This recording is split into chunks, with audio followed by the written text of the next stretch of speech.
folks? It's your boy Tony P. Welcome back to the channel. Welcome to another episode of Fresh Drop Friday. And before I get started, I'm gonna need some of my special review juice. So,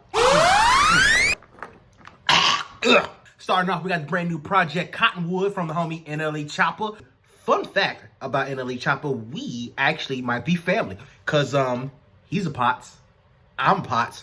So we're basically related. NLE, if you're watching this, we'll put your boy on. Come on, man. It's family. Cottonwood, I'm gonna be totally honest with you guys. It's really a generic trap rap, young trap rap project. It's not bad. It's not that good either. There's nothing that really stands out with it. Content-wise, it's very constrained to a few things, namely shooting at people, popping perks. That's it. That's the project as far as when it comes to content. Production is upbeat, but again, even then, it's still typical trap production. Honestly, the writing is, I give him credit for the real aggressive stuff that he does, his aggressive flows and everything like that. But honestly, when you dig down deep into the actual writing, it's nothing, no real meat there. Just a rehash of the same flow. I mean, it goes into the point where his song Side goes, I know my mama will be proud of me. If it's gonna be a problem, it's gonna be a robbery. Then in the very next song, Step, he uses that those exact same lines and rhyme scheme to go into the hook.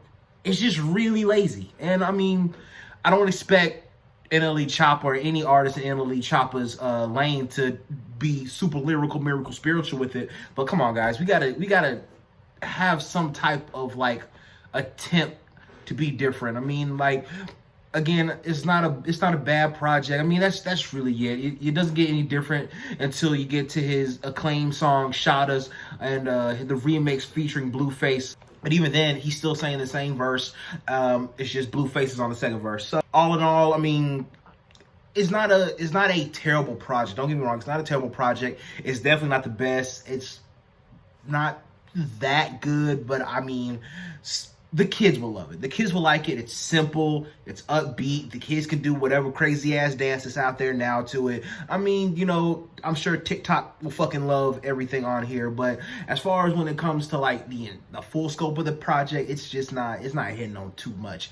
On first listen, I'd probably give this like a 2.5 out of 5. I mean, it's all right. It's not bad.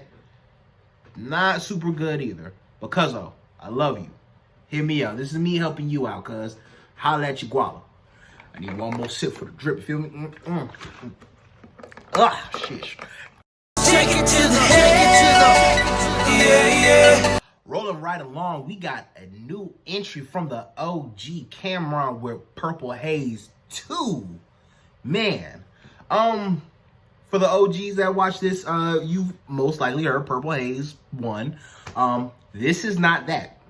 And that's not really a good or bad thing. For those who've heard Purple Haze 1, there was a lot more detail, I think, when it comes to really crafting that project. You know, you had your skits, you had the production, which lined in very well with the skits. You know, CamRon was still spitting that shit, but everything really fit together very nicely.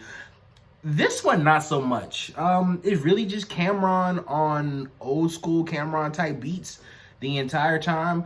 And that's really it. Just CamRon rapping better than I expected him to at this age. I mean, what, Purple Haze 1 came out like 15 years ago, and CamRon sounds like he hasn't lost a step. I mean, he's still doing the you know, the weird thing that CamRon does where he makes up words and makes it sound cool. But it's honestly not that bad. I'm actually kind of surprised at his ability to storytell. That's when you really get down to listen to it, and the production, while dated, still fits his type of rap. So I definitely give him kudos on that. He definitely hasn't missed a step as an artist, but it lacks that certain aesthetic that you really appreciated from, and I think set the first Purple Haze apart from anything else he's done. But with that being said, it's not a bad project at all. He definitely has some solid tracks on there. Songs like Fast Lane, give you that idea of his storytelling abilities. I love that track KOP, which is awesome. You know, he has a couple features on there featuring Wale and the soon-to-be free Max B. It's really solid. It's a solid project. Yeah, Cam still got it. On first listen, I'm probably giving this about a good 3.54 on a good day. You know, Cam's definitely showing why he's definitely one of the mainstays from Rockefeller. You know, still doing what he needs to do. Shout out Diplomat. Shout out Cam. Keeping it moving, we got the brand new project, the brand new Christmas themed project, East Atlanta Santa from Guwop himself, Gucci Mane.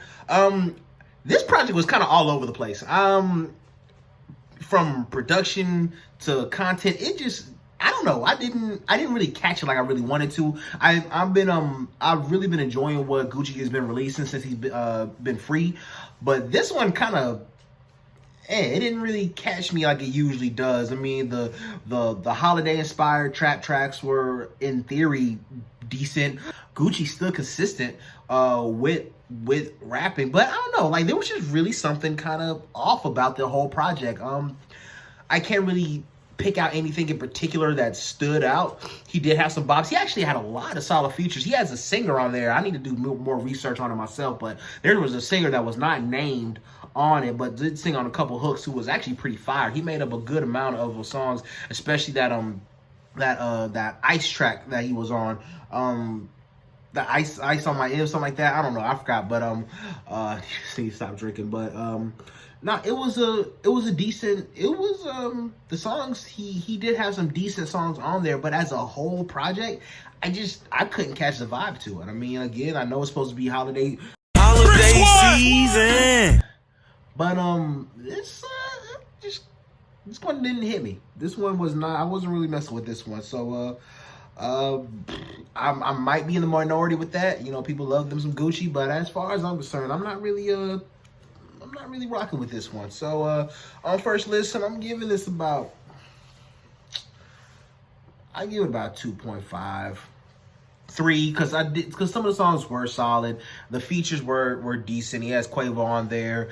He has a couple other singers on there that did their thing. Like, the features I really feel like they stood out a little bit more than Gucci himself, which again, I mean, it happens, but that was kind of, I don't know, just was kind of disappointing. You know, I expect a little better from Gucci nowadays, but you know, hey, we all miss one. So yeah. Next up, we got, shit, I've been drinking too much. Next up, we got the brand new project, Strictly Only Brothers by the group SOBxRBE, or is it SOBxRBE? Do you say the X? I don't know. And is that what SOB stands for, Strictly Only Brothers? I don't know. Is that West Coast, that new flow that's been, well, I guess it's not new, it's that Bay Area style flow where you're the Bay Area Blueface rapping off beat, but still kind of on beat flow. That's their whole steez. And I mean, that's not my preference when it comes to artists rapping nowadays, but on a good beat, you know, you catch the right vibe. It's solid. These guys do it well enough, but as a whole, this project is It's about 16 songs on this project. Every song almost sounds the same after like 4. I can't really, they change up the formula too much throughout this project. Again, it's not my cup of tea. The content itself, not too, doesn't vary too much, you know, fucking other people's bitches, doing drugs, you know, they are known to get a little bit more deeper with themselves and, you know, let themselves shine a little bit more. But honestly, man, they all just when they start doing that flow, they all start kind of sounding the same.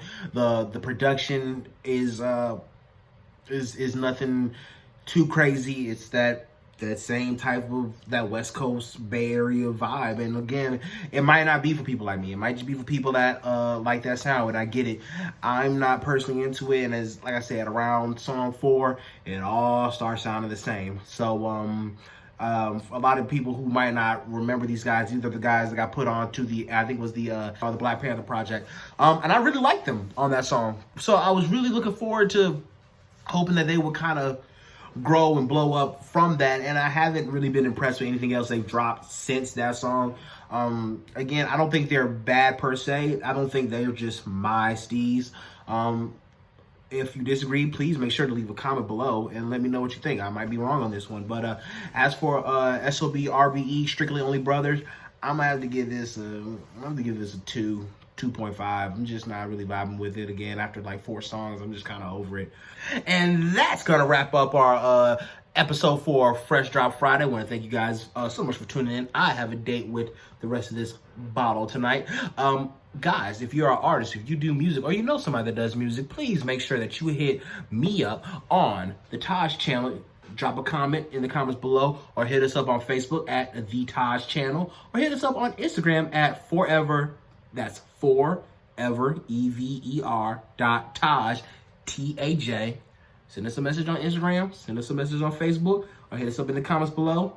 We will review your music because we want you to get better. Like we hope you guys want us to get better. So please, if you're an artist, hit us up, let us know.